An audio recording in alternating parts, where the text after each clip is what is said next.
Okay, welcome back to another episode of 3rd and 23. I'm your host, Alex, here to bring you another NFL pick and prediction video. We're talking week 10 of the NFL season. As you can see, 18 and 12 now on the season. Last week, 3 and 2. It is what it is. 3 and 2, but close to 5 and 0. Fourth down play for the Falcons, they score on at the end of the game. If that doesn't happen, that's a cover.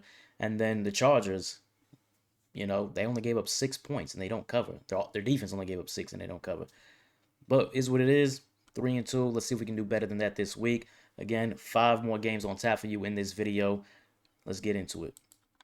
So we're going to start it off with a team that you see here all the time. The New Orleans Saints visiting the Carolina Panthers. Betting against the Saints is pretty beneficial for you. The only time I only got one game wrong this year when I'm betting against the Saints. Obviously, you can tell where I'm going in this game. But for context, Tyler Shugg is making his second start. I actually didn't think he played that poorly last week against the Rams, but clearly that's a tough spot. That's one of the better teams in the NFL. Start him on the road in LA. That's a tough place for a rookie to make his first start. A rookie on a really bad team to make his first start, right? Then you throw in Rashid Shaheed is now gone, right? So they took one weapon, shipped them out.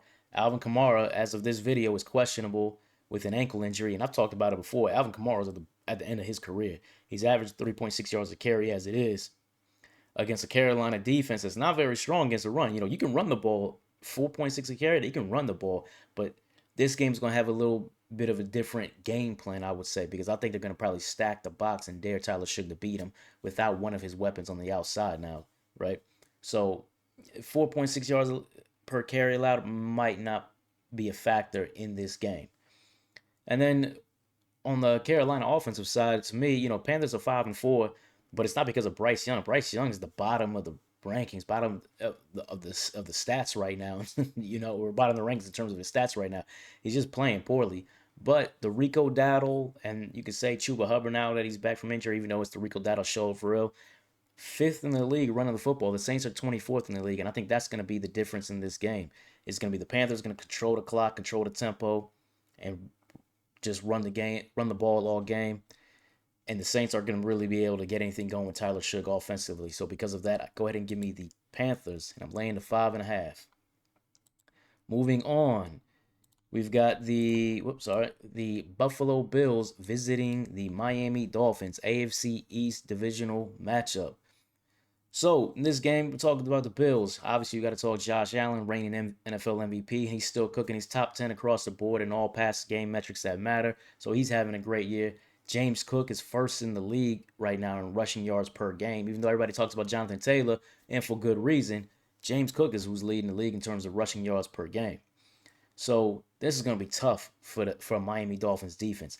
30th in the league against the run. You got to expect James Cook is going to take off in this game. You got to expect Josh Allen's probably going to be able to scramble out and hit some plays on the ground in this game.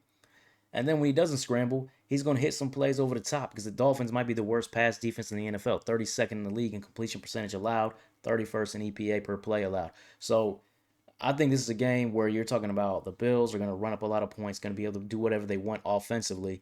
Can Tua keep pace against this Bills defense? And probably not, right? It's the number one pass rush defense in the NFL going against a quarterback in Tua who has been struggling all season. It seems like everybody outside the locker room talking about the fans and inside the locker room talking about coaches and players probably want to ship him out at the end of the season. So I think we're probably seeing the last of Tua in Miami in the back half of this season. So for me, the only threat the Dolphins really have is Devon Achane running the ball against a pretty vulnerable Bills run defense. But that's not going to matter in a game that I think Buffalo is going to ring up a lot of points and take the running game out of it. So because of that reason, go ahead and give me the Bills with the 9.5. I think Buffalo is going to put up a lot of points in this game. Okay, moving on to the next game. We've got the New England Patriots visiting the Tampa Bay Buccaneers. Buccaneers are a 2.5-point favorite at home. So, this game, you got to look at the quarterbacks in this game, right? You're talking about Drake May. He's dealing this year. First in completion percentage, second in explosive pass play, second in EPA, third in yards per attempt. Looking like a top 5 quarterback, at least for this season. First half of the year, you got to say that he is. He's looking like a top 5 quarterback in the NFL. You look at Baker Mayfield on the flip side of that. A lot of people early in the season were talking about, man, Baker Mayfield's got to be in the MVP conversation because of what he was doing at the end of games, getting these comebacks, pulling out these miraculous wins. Gritty, tough quarterback, no doubt about it. But it's glossing over the fact that he's been pretty mediocre this season for the whole 60 minutes of a game, right? 16th in yards per attempt, 20th in EPA. So he's not exactly balling beginning to end like Drake May is. So that how Baker's been playing can be a little misleading. And then you talk about defense. The Bucks defense is going to give it up to Drake May. 23rd in explosive pass plays. Drake is going to hit some plays over the top. Tampa Bay with Baker Mayfield, as I already talked about his inconsistency. Patriots are vulnerable in the secondary, but you got no Godwin, no Evans. Emeka is great, but how consistent is Baker going to be throughout this game? So I don't think he's going to be able to go toe to toe with Drake May in this game, and I don't think he's going to get any balance in this game. The Bucks are 24th in the league running the football. They're going against the number one ranked rush defense in the NFL.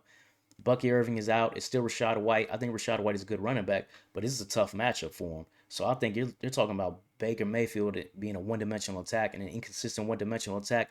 I don't necessarily like that. And then on top of all of that, the Patriots third down defense fourth in the league.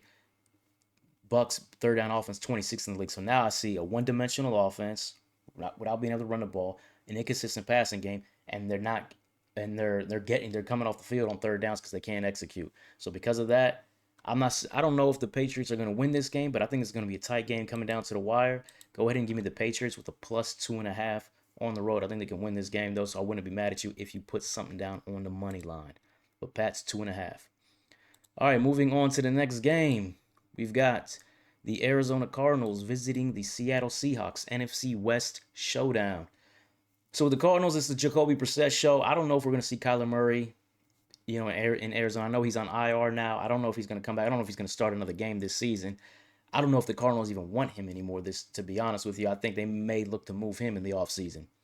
But Jacoby Brissett, quietly, since he's been starting, has been putting up some numbers. Right now, 10th in the league in yards per attempt, 17th in EPA, 6th in explosive pass plays. He's hitting big plays down the field.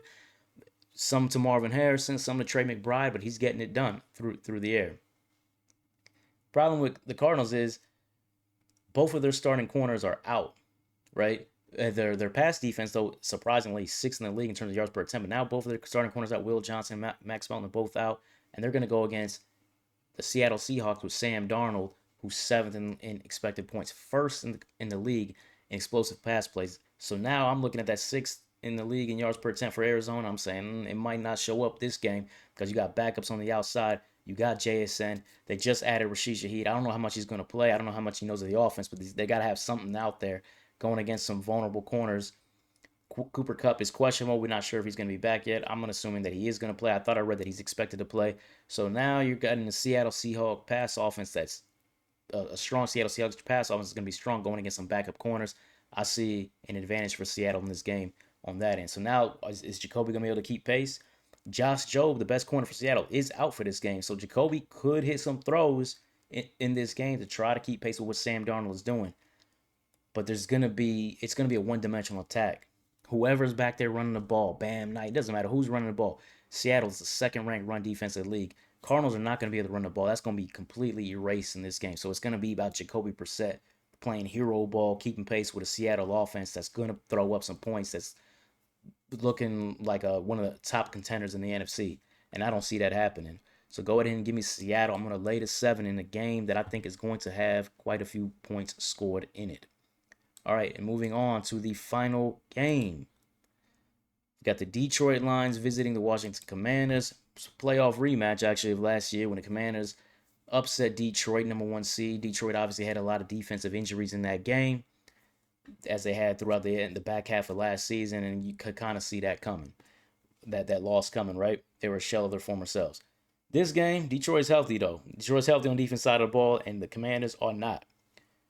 Jaden Daniels is out. I don't know how long he's going to be out. They said he doesn't need surgery, so he might come back at some point this season, but it's back to Marcus Mariota. Marcus Mariota has started in this league before, though, so it's not a complete disaster for Washington. And he's played already this year, 7.3 yards per attempt. That's kind of one thing to note, though. 3 wide receivers are out. No Terry McLaurin, no Luke McCaffrey, no Noah Brown. So it's basically Deebo Samuel for Marcus Mariota to throw to. That's going to be tough for Detroit offense. That's going to be the story of the game. Detroit's Jared Goff, 7th in the league in yards per attempt. Commanders dead last in pass defense yards per attempt. Lions with Montgomery and Gibbs, 9th in the league running the football. The Commanders 22nd in the league giving it up on the ground. So Detroit is scoring. Detroit is scoring. They're scoring in bunches. Mariota's keeping pace with that Detroit offense with one wide receiver and Deebo Samuel. Man, there's no way in the world that's happening. And plus, the Lions' pass defense is number 3 in EPA allowed. So they're an efficient pass defense this year. And I just think that Dan Campbell's probably going to want to make a statement because of that playoff loss last season with their backups all in on the defense side of the ball. They might put one on Washington in this game. I expect an absolute blowout in DC. Go ahead and give me the Lions. I'm going to lay the 8.